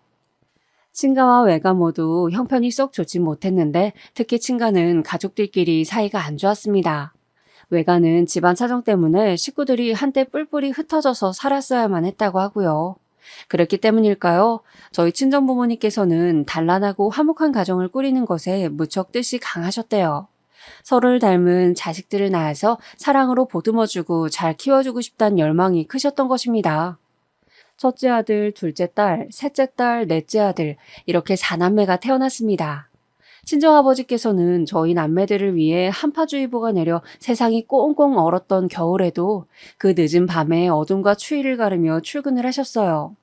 친정엄마께서는 저희 남매들을 키우시면서 동네 아주머니 두 분과 부업 일을 하셨고요. 저희 친정 집안은 그런 집이었습니다. 이렇게 하루하루 열심히 살다 보면 반드시 쥐구멍에 벼뜰 날이 올 거야. 조금만 더 이를 악물고 버티면 더 좋은 환경에서 살 수 있을 거란다. 친정엄마께서 저희 남매들에게 해주셨던 그 말씀을 저는 믿었습니다. 그렇게 될 것을 의심하지 않았더랬죠. 아주 어렸을 때라 기억이 너무 흐릿하지만 제가 6살 때까지 살던 집은 단칸방이었는데 7살 때 이사를 갔습니다. 집에 방이 따로 2개가 있다는 것만으로도 너무 행복했어요. 6식구가 살기엔 그 집도 좁은 집이었으나 단칸방을 벗어났다는 것 자체가 그때는 즐거웠었거든요. 그 변화를 기억하기에 저는 친정엄마의 말씀을 믿을 수 있었고 기대에 부풀 수 있었습니다. 부모님 말씀 잘 듣고 공부 열심히 하고 그러면 앞으로 더 우리 집이 잘 살 수 있겠지? 미래의 부모님 집은 부자가 되어 있을 거고 나는 엄청 멋진 사회인이 되어 있을 거야. 어렸던 저는 달콤한 꿈에 취해 있었습니다. 떡볶이 한 컵도 100원짜리 불량식품 과자 한 봉지도 소중하고 맛있게 먹었던 그때를 지나며 더 나은 미래를 그렸습니다. 그러나 하늘은 무심하였습니다. 바로 제 아래 동생인 저희 집 셋째, 제 여동생이 갑자기 아프기 시작하였어요. 어렸을 때라 무지하였기에 그 시작점이 언제였는지조차 저는 정확히 몰랐습니다. 병명은 백혈병으로 드러났는데 이것도 좀 늦게 밝혀졌던 것으로 기억을 해요. 늦게 알아냈던 것이 화근이 되었는지 아닌지까지는 모르겠습니다. 여동생 이야기를 먼저 꺼내고 싶지 않아서 저는 계속 피해왔고 집안에서 워낙 금기처럼 여겨지는 이야기였기에 세월이 흘러서도 그때의 정확한 상황을 알지 못했습니다. 그때 여동생은 백혈병으로 드러나서 투병 생활을 하셨고 친정엄마께서 그 곁에 붙어서 매달리셨습니다. 친정아버지께서 벌어오셨던 돈은 족족 모두 병원비로 나갔고요.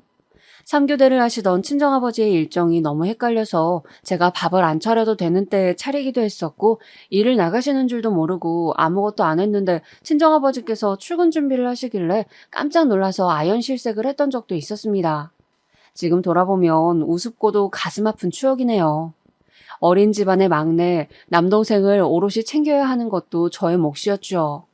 저는 그저 친정엄마께서 여동생의 손을 잡고 집으로 돌아오시기만을 기다리면서 묵묵히 감내했던 것 같습니다. 그때는 어렸을 때라서 간과하였지만 장남인 오빠도 그 당시엔 심경이 무척 복잡했던 것 같아요. 되게 울적해했고 힘들어했던 것 같네요. 오매불망 저희 식구들이 기다렸던 여동생은 그 언제인가 퇴원을 했었습니다. 그러나 얼마 안 있어서 다시 입원을 했고 그 후로는 다시 퇴원을 하지 못한 채로 끝끝내 하늘의 별이 되었습니다. 불쌍한 우리 딸. 이렇게 없이 살고 배운 것도 없는 집안에 셋째로 태어나지만 않았어도 분명히 더 오래 살았을 것을, 더 행복하게 살다가 떠났을 것을, 왜 내 자식으로 태어나서 이렇게 불쌍하게 떠났어야만 했냐. 내가 미안하다.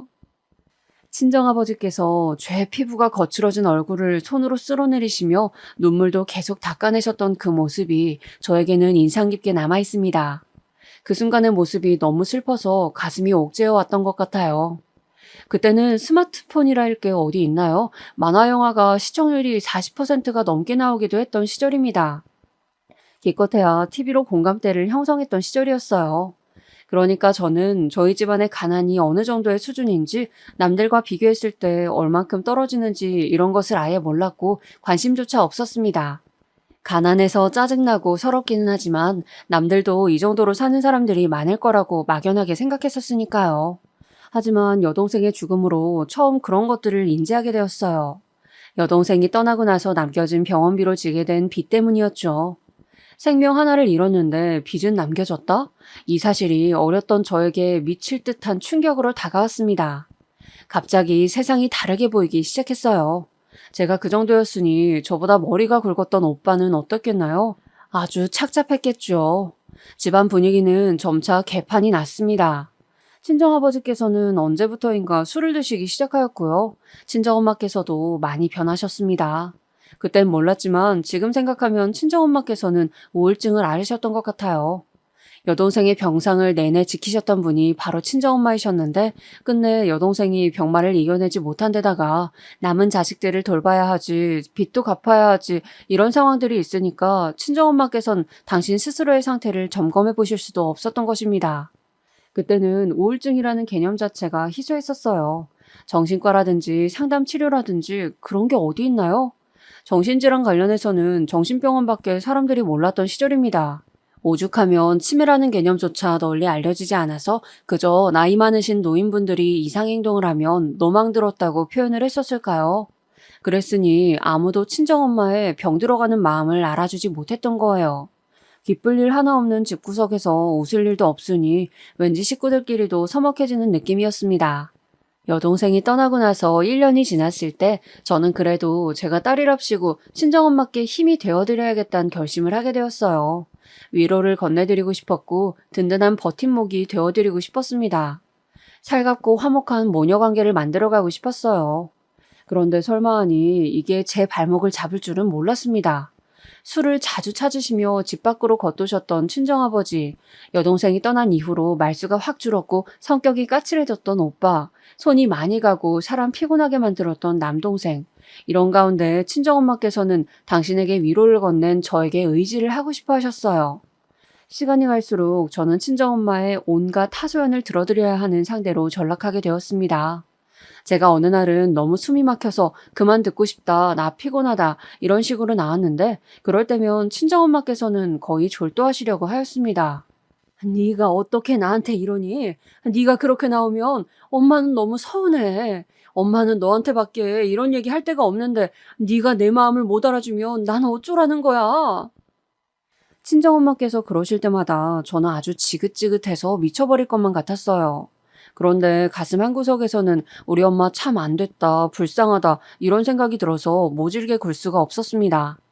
저는 대학을 너무나도 가고 싶었어요.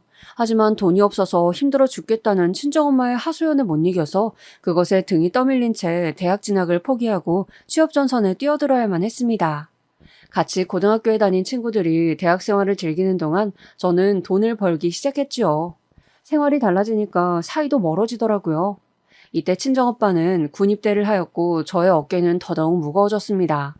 친정아버지와 제가 버는 돈으로 저희 집이 생활을 하고 돈을 모았죠.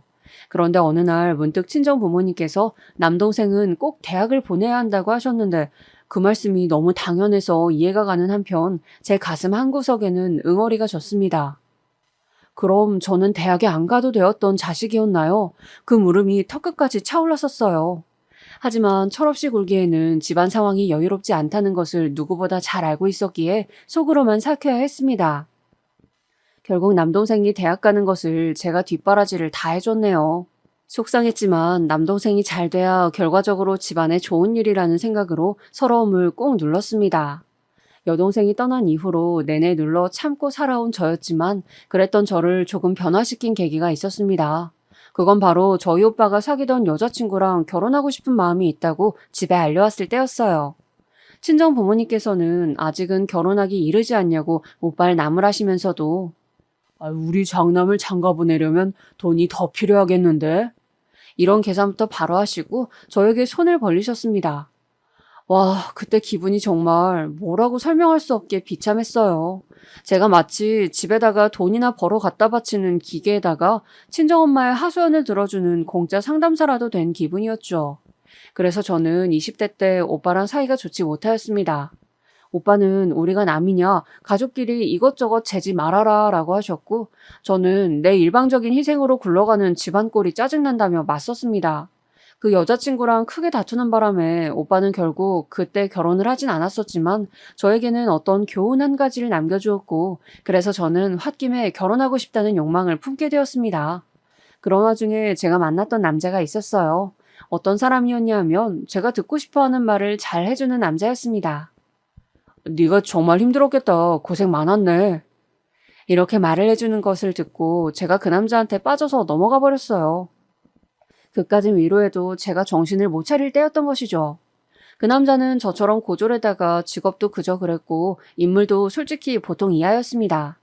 하지만 저한테 다정다감했으며 무엇보다 저의 이야기를 잘 들어주었기에 너무 좋았어요. 그래서 결혼하고 싶은 마음에 친정 식구들에게 그 남자를 다 소개시켜주기까지 했습니다. 제가 그 남자 집에 가서 마치 이미 며느리라도 된 것처럼 같이 식사 준비도 하고 둘러앉아서 밥도 먹고 그쪽 부모님의 생신도 챙겨드렸었죠. 저희 친정 부모님께서는 변변찮아도 너무 변변찮다며 그 남자를 결혼 상대로 탐탁지 않아 하셨고 저는 콩깍지가 씌어서 전혀 듣지 않았었고요.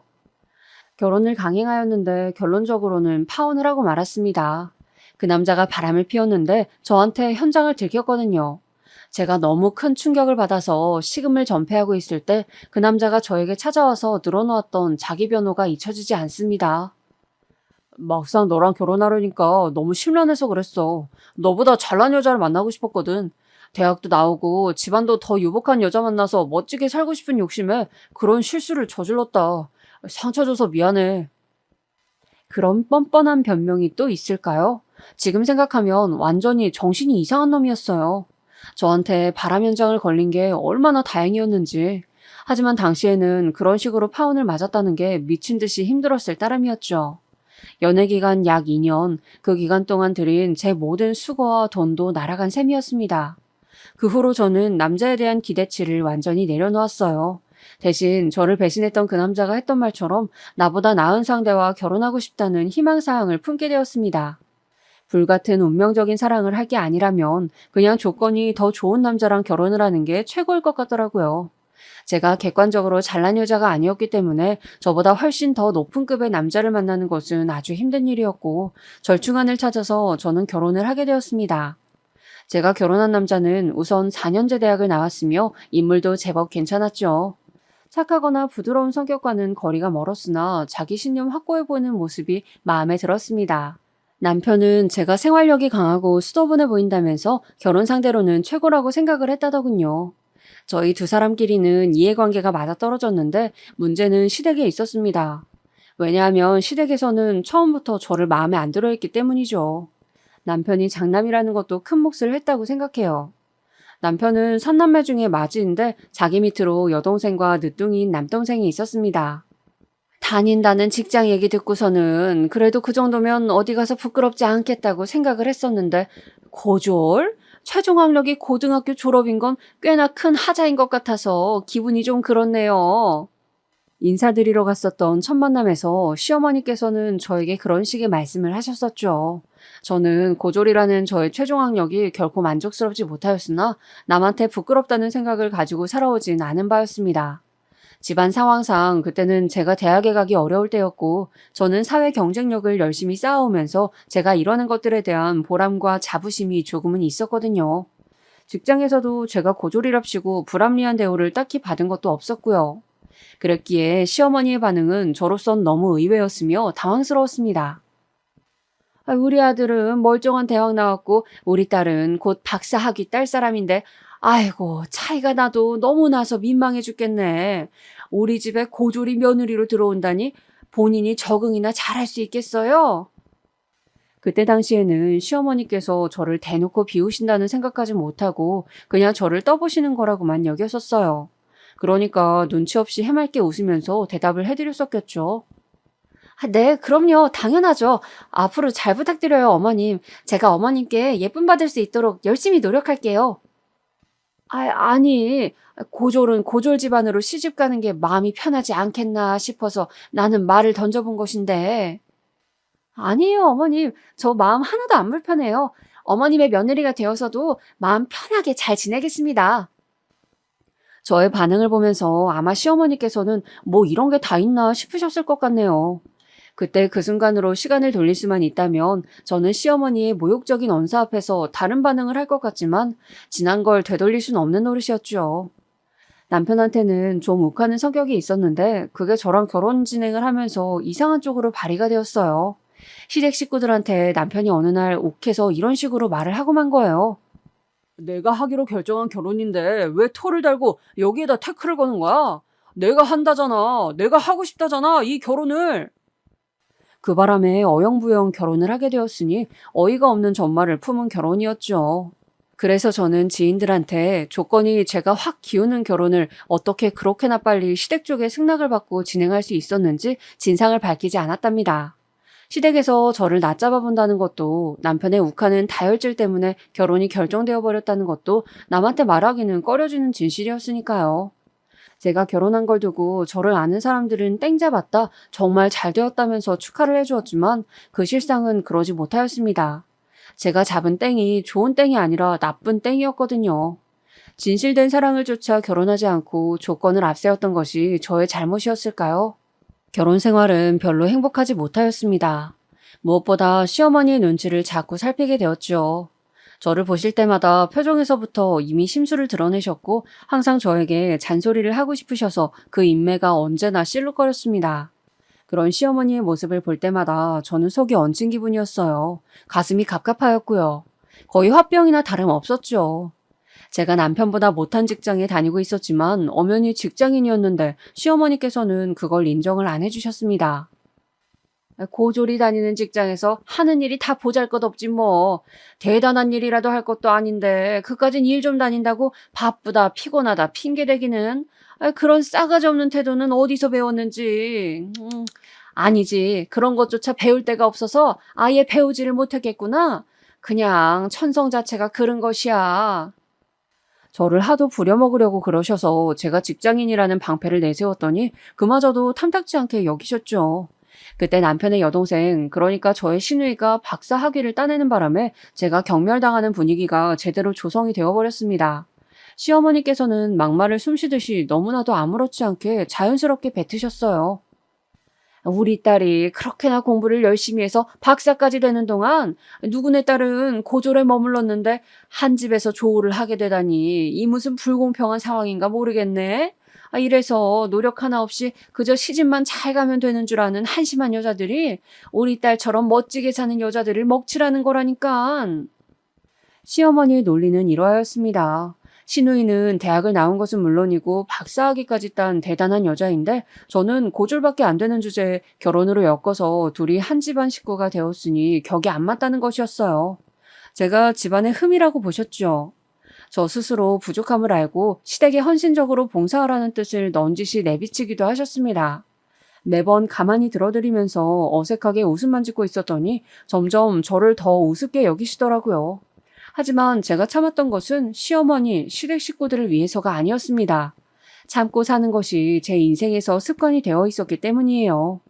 친정엄마께서는 제가 원래 생각했던 결혼 생활이 아니라서 힘들다고 말씀을 드렸을 때 마치 기다렸다는 듯이 당신의 힘든 이야기를 되려 꺼내셨던 분이었죠. 너는 엄마가 네 아버지랑 이날 이때까지 행복하게만 살아온 것 같니? 네 눈에는 그렇게 보여? 아니야, 절대로 아니야. 엄마는 그냥 이 악물면서 참아온 세월이 훨씬 길었고 네가 지금 결혼해서 힘들다고 하는 건 장난 같은 투정 수준이란다. 친정엄마께서 저의 고민을 아무것도 아닌 것으로 치부하시는 순간 왠지 자포자기가 되었습니다. 저는 제가 희생하는 역할에 놓이는 것에 익숙하기도 하였고 막말로 이혼이라도 해서 이혼녀가 되면 어쩔 거냐는 가정에 부딪힐 때마다 겁이 났었어요. 이혼해도 뾰족한 수가 없다는 생각을 하면서 그냥 인내하였습니다. 하지만 저도 사람인지라 시어머니께서 저를 우습고 하찮게 여기시는 것에 늘 아무렇지 않을 수는 없었죠. 하루는 시어머니께서 저한테 이러시더군요. 우리 딸이 얼마나 잘났는지 알고 나서 너는 아무렇지도 않디? 같은 여자인데 어쩜 이렇게 다를까? 분명히 여자라는 핑계를 대고 안 해온 일들이 많았겠지. 사람이 이렇게나 발전이 떨어져서야. 그때 마늘을 까고 있었는데 하마터면 순간적으로 열이 받아서 깐 마늘 바가지를 시어머니의 면상에 엎을 뻔하였습니다. 여자라는 핑계? 정말 어이가 없었네요. 저도 누가 공부를 더 시켜주었다면 당연히 했었겠죠. 여자라는 것을 앞세워서 뭔가를 안 해본 적은 인생에서 없었고 오히려 손해를 봤으면 봤던 인생이었습니다. 시어머니께서 자꾸 저를 이상한 논리로 비웃으시는 게 짜증이 났지만 당시에는 앞에서 크게 못 따졌어요. 대신에 자려고 밤에 누우면 그때 그렇게 받아칠 걸 이런 후회가 자주 들고는 했습니다. 시누이는 어렸을 적에 2차례 크게 아팠었대요. 그래서인지 시부모님께서 더욱 애지중지하는 자식이었으며 아무래도 딸이다 보니까 아들보다는 섬세하게 상대를 해주신 것 같더라고요. 저도 원래 그 사정을 몰랐다가 시누이가 옛날에 아팠었다는 것을 알게 되고부터는 잘해주고자 했었어요.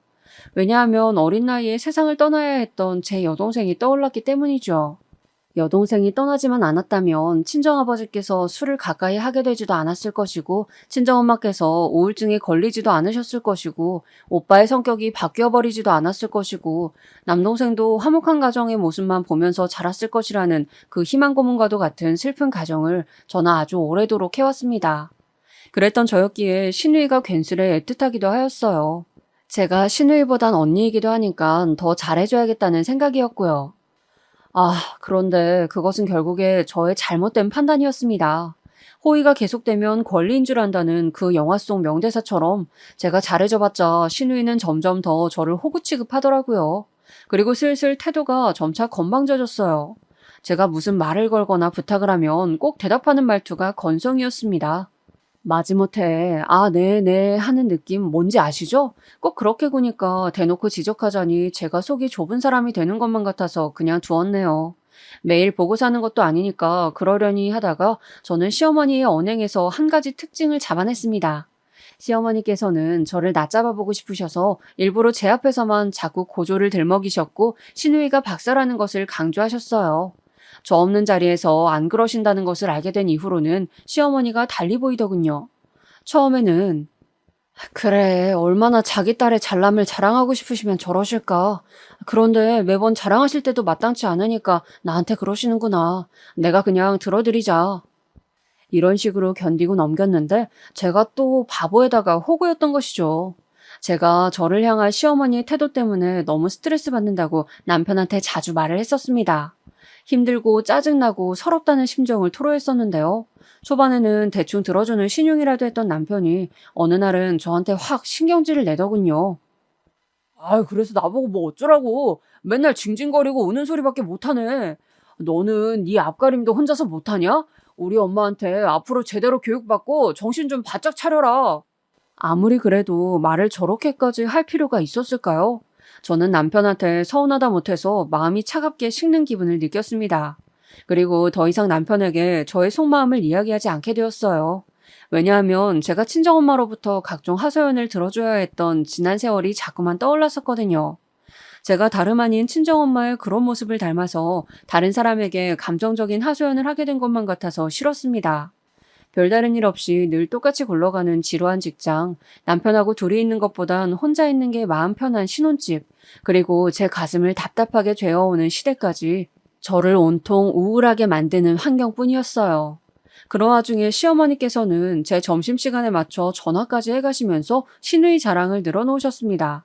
무슨 얘기인가 했더니만 시누이가 저보다 월급을 훨씬 더 많이 받는다면서 역시 고조라고 박사는 하늘과 땅 차이라고 하시더군요. 너무 짜증나서 한 귀로 듣고 흘려버리고 말았는데 어느 날 제가 정말 우연히 시누이의 비밀을 알게 되었어요. 그 시작은 신우이가 투잡을 한다는 걸 알게 되면서부터였습니다. 종이책 말고 컴퓨터나 휴대폰으로 보는 전자책 뭔지 아시죠? 그렇게 볼 수 있는 웹소설을 신우이가 쓰고 있었어요. 제가 그걸 알아내려고 알아냈었던 게 아니라 제가 고군분투하면서 갈비찜 양념을 혼자 만드는 동안 신우이가 슬그머니 거실로 TV를 보러 자리를 뜨면서 남겨놓고 간 휴대폰 화면을 언뜻 봐버린 것이 계기였습니다. 언니, 저는 잠깐 소파에 앉아있다 올게요. 허리가 아파서 그래요. 그런 핑계를 대면서 얄밉게 TV 앞에 소파에 앉은 신우이는 잠깐이란 말을 지키지 않았고 놔두고 간 휴대폰의 화면이 켜져 있길래 제가 무심코 봤는데 그게 웹소설의 연재 페이지였어요. 그리고 신우이가 그 글의 작성자였기 때문에 관리자 모드로 되어 있더라고요. 제가 깜짝 놀라서 정보를 외워뒀다가 따로 검색을 해봤습니다. 그랬더니만 신우이가 저급한 소재와 내용의 소설을 써서 그걸로 돈을 벌고 있었던 사실이 드러났습니다. 이상하다. 이 정도 분량이면 취미로 시간을 할애하는 정도가 아닌데 이걸로 본격적인 돈벌이를 하려는 모양새잖아. 도대체 왜일까? 시어머니께서 그렇게 입에 침이 마르도록 칭찬을 대시며 저를 깎아내리는 도구로 사용하시는 신우이의 비밀이라니 제가 궁금하지 않을 수가 있어야 말이죠. 저는 신우이가 다닌다는 회사가 도대체 정확히 뭐 하는 곳인지 어떻게 돌아가는 곳인지 알아보다가 한 가지 희한한 사실을 접하게 되었어요. 충격적이게도 그것은 바로 고졸 입사 전형이었습니다. 그 사실을 알고부터 집요하리만치 캐내게 되었는데 저는 일단 제가 알아낸 바를 함구하였어요. 남의 비밀을 가지고 무슨 스토커 마냥 따로 조사해서 알아봤다는 점이 너무 음흉한 것 같다. 이게 할 짓이 맞나 싶네. 제 자신에 대한 성찰이 들었기 때문이었습니다. 왠지 스스로 부끄러운 느낌이었죠. 하지만 신우이의 비밀을 알게 된 이후로 저는 더 이상 전처럼 신우이를 볼 수는 없었습니다. 신우이를 보고 있으면 왠지 제 안에서 냉랭한 기운이 올라왔고 시어머니의 비아냥도 예전과 같은 기분으로는 받아들여지지 않았죠.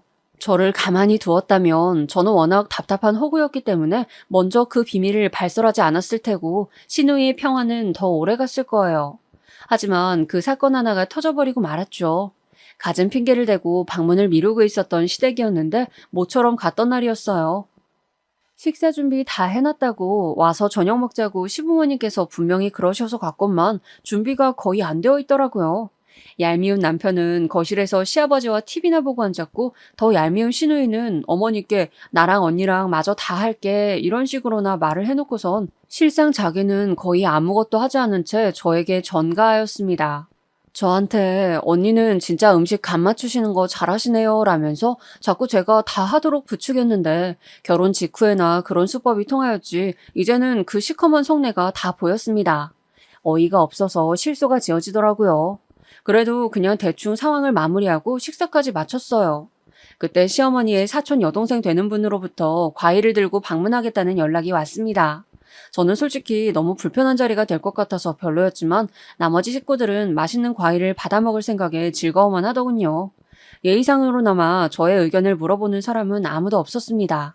가라앉은 기분으로 식사 뒷정리를 한 뒤에 설거지는 제가 시누이한테 맡겼어요. 준비도 제가 다 했고 설거지는 늘 저의 몫이었으므로 이번에야말로 전가를 하고 싶었거든요. 시누이가 입술을 삐죽거리면서 자기 부모랑 오빠가 있는 거실 쪽을 힐끗거리더니 상당히 마지못해 한다는 표정으로 이내 고무장갑을 꼈습니다. 저는 잔반이 들어간 냉장고 정리를 했죠. 제가 깔끔하게 정리를 마쳐놓고 이따가 과일 먹을 것을 대비해서 쟁반 같은 것도 준비를 하고 있는데 그때까지도 시누이는 미적거리면서 설거지를 덜 마친 상태였어요. 괜히 거들고 싶지 않아서 저는 모른 채 하고 두었죠. 바로 그때 시어머니의 사촌 여동생분이 도착을 하였습니다. 샤인머스켓 2상자를 들고 오셨더라고요.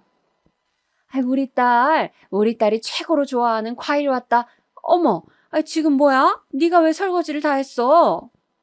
시어머니께서는 그렇게 외치면서 부엌에 들어오셨고 설거지를 마친 후 고무장갑을 벗고 있던 시누이를 발견하셨죠. 저는 그 반응에 무척 당황스러웠습니다. 그럼 제가 설거지를 꼭 했어야만 했었다는 건가요? 제가 떨떠름한 기색으로 있는 것을 본 시어머니께서는 금세 얼굴에 열이 오른 낯으로 저한테 삿대질을 하셨습니다. 너 해도 너무하는 거 아니니? 네? 제가 뭘요? 아니 상식적으로 말이야. 고졸인 네가 박사님을 알아서 모셔야지 왜 부려먹고 있냐고. 시어머니야말로 해도 해도 너무하는 분이셨어요. 세상 천지에 설거지에 대고선 고졸과 박사를 운운하는 사람이 어디에 있다는 겁니까? 기가 막히기도 하고 너무 모욕적이기도 해서 제가 입술만 꽉 깨물고 있는데 신우이가 웃음을 참는 표정으로 입가를 실룩거리는 게 보였어요. 그 다음으로는 뭔 소란인가 싶어서 부엌으로 온 나머지 시댁 식구들이 보였죠. 비단 이 집안에 시집 온 이후부터가 아니라 저의 지난 세월 동안 쌓여왔던 출처모를 분노가 그 순간에 확 터져나오고 말았습니다.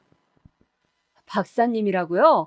여기에 대체 박사님이 어디 있다는 말씀이시죠? 저희는 공평하게 고졸인데요.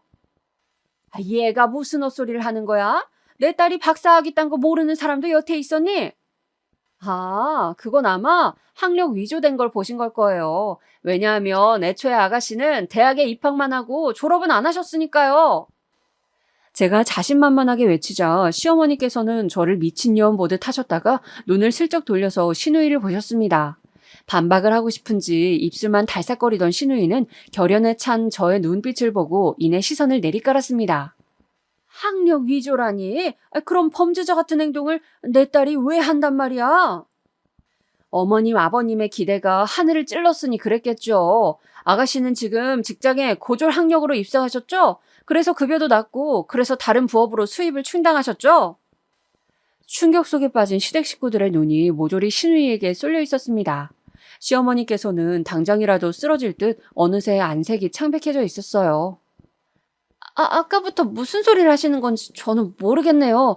그리고 언니, 제가 부업이 있기는 뭐가 있다고 그러세요?